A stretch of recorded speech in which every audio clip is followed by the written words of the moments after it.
Hey guys, welcome back. So today I am testing out a new brand of meatball that I found, vegan meatballs. If you know me in real life, you'll know that I'm a huge fan of the Gardein meatballs. I think they're absolutely delicious, and it's going to take a lot to change my mind when I say that the Gardein are the best vegan meatballs on the market. But I'm a big fan of the Sol products, and I found these the other day, and they're the Sol Cuisine meatballs, zesty Italian, and I'm quite excited to give them a try because I really do love Sol products. I like the burgers.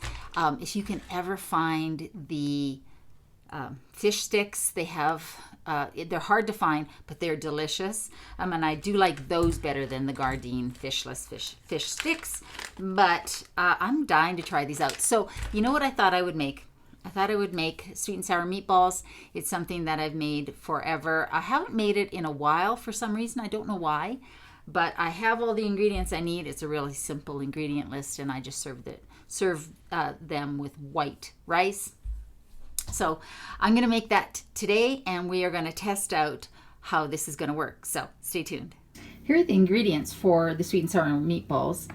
Now, this recipe, when I made it for years, I never actually measured, but Bosch actually just did a sweet and sour tofu recipe that was pretty much what I usually make. I just never measured. So I'm going to use their measurements, and I'm going to link their original recipe down below, as well as I always have the full recipe down below. But here's what we're going to use. A little olive oil for sauteing, some ketchup. We're using French's. Rice wine vinegar, or just white vinegar works fine. When I was a starving student, I would just use white vinegar. Some pineapple tidbits or chunks, not crushed. Brown sugar or white sugar. When I was a starving student, I would use white sugar, but it is better with brown. And then the meatballs. For veggies, I have this really sad looking orange pepper in my fridge that I have to use. One green pepper, half of an humongous onion, or one small onion, one clove of garlic. I might add a second clove actually because I think it needs more garlic. So 2 cloves of garlic, and then that's basically it. And then just a frying pan. So the instructions, So the instructions on the bag say, for best results, cook in a 375-degree oven for 10 to 12 minutes, and then flip them for 10 to 12 minutes. I'm not going to do that. I'm going to make them in my air fryer, and I'm going to put them at 375 for 10 minutes, give them a toss, and then maybe another 5 or so minutes after that, because really, why would you heat up a whole oven when you have an air fryer? And that's why we have air fryers. So let's do that first.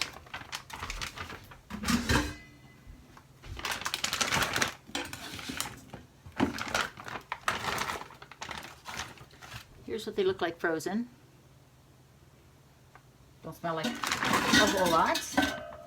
1, 2, 3, 4, 5, 6, 7, 8, 9, 10, 11. You get 11 whole meatballs in there, which is pretty standard. 300-gram bag. So I'm not going to spray them with oil or anything like that. I find when I do that, then things start to smoke in the air fryer. So I'm just going to cook them like this.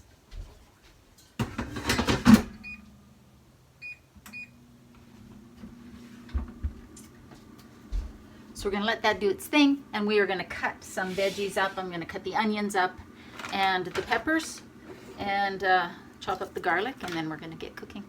You can mince your garlic as well. I'm just going to chop mine just really finely.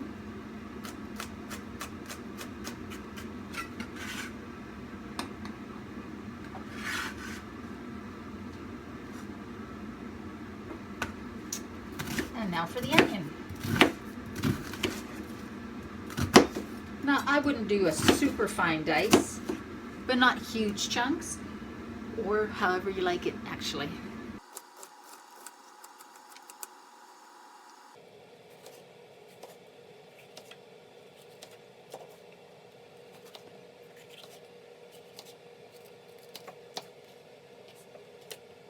All right, that's it for the veggies being chopped, and now all we have to do is open that can of pineapple. So what I'm going to do is I'm going to open it and I'm going to drain the juice into a measuring cup.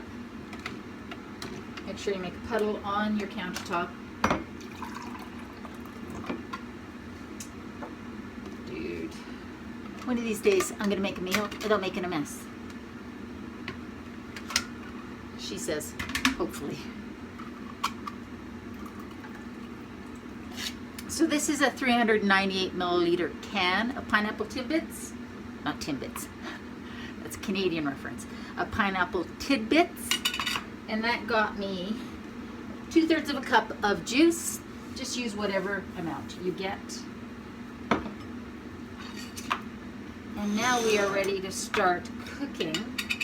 I'm just going to put the onions and the peppers in the frying pan to saute on a low medium heat. And I'm going to add a little bit of olive oil. If you don't cook with oil, just make it without. Just let that warm up a bit. And then add the onions.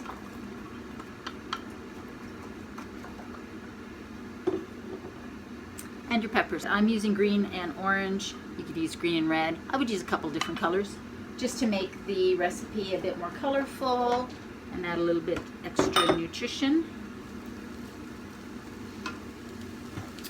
I'm going to add the garlic as well.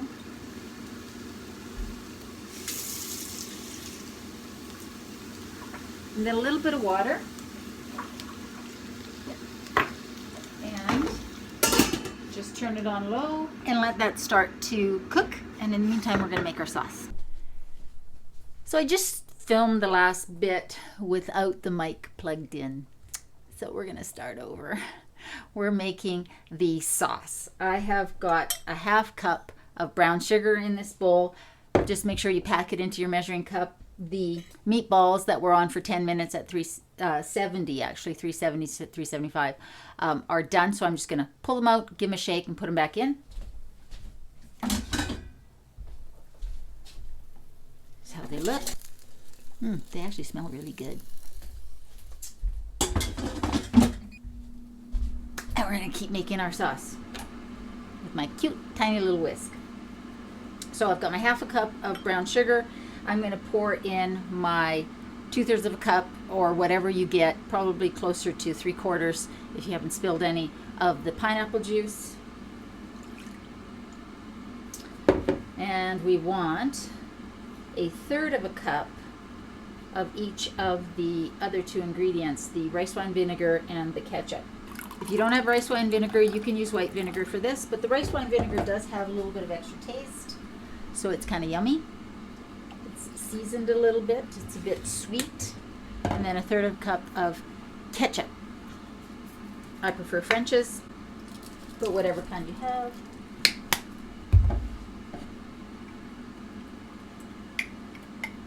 Let's give that a stir. And then we're going to set that aside until our veggies are ready and the meatballs are ready. So let's go back to the stove. So these have been cooking for a little bit. They're starting to soften up, but they still have some nice bite to them. So what I'm going to do now is add the sauce because we want the sauce to thicken.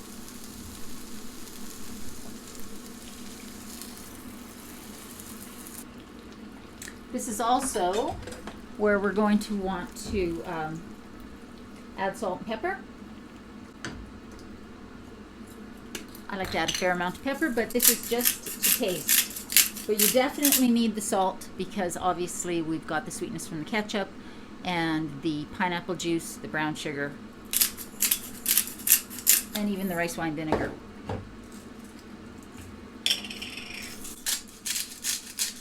And turn the heat up a little bit to get this to simmer. So let's let that simmer for a bit until it reduces down and gets thick. And then we'll add the pineapple and the meatballs. So the sauce is thickened a bit. You can see it's not super thick, but it's thickened a bit. The meatballs are done. I'm going to actually add them in here. And I'm going to do that because I want them to absorb some of that flavor. And I'm also going to add the pineapple chunks. Now I'm not going to add the whole amount. I'm only going to add about 1/2 cup's worth. Oops. Ish. Just to Add a little something, something. So now I'm going to turn this heat down and let it thicken and cook for a bit so that the meatballs get nice and flavorful. They get the sauce sort of soaked into them. And we'll come back once this is thickened and it's ready to go. You know what I am going to add? The Bosch recipe had chili flakes in it. I never put chili flakes in my sweet and sour meatballs. So I'm going to add in just a little pinch. Let's add a little extra zip to the recipe, but it's obviously optional. That's good. It could use a little bit more salt, so I'm going to put a little bit more salt in there. And let's just cover this and let it simmer, and I'll be back in, I don't know, 5 minutes or so. I'll let you know. So the sauce has thickened. You can see how thick that is. So now I am just going to turn this off, heat up some leftover rice, and we're going to taste test. Let's give these a try. So I've just put them on some white rice, and I am dying to know what they're like. It's really hard finding the right angle so you can see the food, and you can see me, and you can see Soph. But let's give these a try.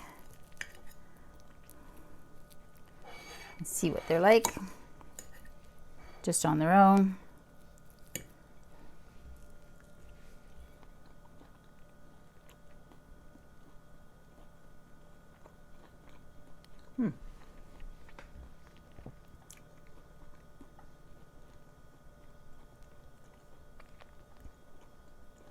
They taste similar to the Gardein, but not 100%. Now, I've made this recipe with the Gardein, but again, it's been a while, so I don't remember 100%. Let's try it with a little bit of pineapple, a little bit of veggies.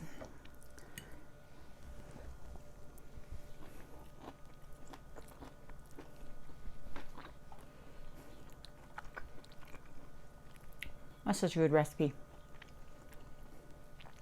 I can definitely taste the red pepper flakes. I'm not sure if I would put those in again. But the sauce itself and the meatballs together, it's really good. Yes, I'm going to talk about it. So recently, very recently, I was having a discussion with a family member, and they asked, where do I get my protein? And, you know, I have the standard response, which is all vegetables have protein in them. Whole grains have protein in them. You know, it's not hard to get your protein. If you're eating enough calories and you're eating a healthy diet, you don't have to worry about protein. I'm not a bodybuilder, so I don't need extra. But I wanted to just go look at the packaging on these meatballs and actually compare them to the Gardein. So the Sol brand are the ones that I tried, that I'm tasting today. The Gardein brand are the brand that is the brand that I usually buy. These are very easily found in Canada, at least. I'm sure in the US. I'm not sure about other countries. I'm sorry. The Sol brand is becoming more and more popular, and is it's a Canadian company, whereas I'm not sure who makes these. So let's just look at the serving size. 3 balls, 90 grams, is the same serving size on both. Those 3 balls have 5 grams of fiber in the Sol and 18 grams of protein. The same serving size in the Gardein has 3 grams of fiber and 17 grams of protein. You know, I don't always eat processed vegan mock meats or anything like that, but I don't think there's anything wrong with eating them. If they help you transition from meat products to vegan products, then I say absolutely go ahead and use them. As long as you're making sure that you're getting your grains, nuts, seeds, and veggies in there, and fruits, then there's absolutely nothing wrong with that. I didn't go vegan for health reasons. I went vegan for ethical reasons, for animal rights. The health benefits have just come along by default, and I'm obviously very happy about that. But my point is, if substituting these meatballs for your regular beef meatballs can allow you to continue to eat the dishes that you love and make the transition easier, go ahead and do it. Obviously, I cooked these meatballs in a sauce, so I'm thinking maybe I should do a taste test comparison of the two meatballs just side by side, unsauced. And actually, there are a couple other brands that I wouldn't mind tasting, and there's the Ikea veggie ball. So maybe I will do a taste test of vegan meatballs in a future video, and we can see which ones I think taste the most like meat. I may recruit my oldest kid to do the taste test with me, because he's not fully vegan. He eats mostly plant-based, mostly because he's broke. And meat is very expensive, but he doesn't buy a lot of mock meats because, again, they can tend to be very expensive as well, which is why just eating fruits and veggies, grains, rice, pasta, potatoes is really the cheapest way you can possibly eat. A vegan lifestyle is only expensive when you start buying the specialty products in the stores, the specialty cheeses and meat products and things like that, because they tend to be more expensive than the animal-based comparables. I'm going to finish this up, and I hope you try it. If you do, please let me know what you think. Please subscribe to the channel if you haven't already. Give the video a thumbs up. Check out the next Tiny House video on Sunday, and I will see you next week. You want some? You want some? Maybe you just want wet food. Yeah.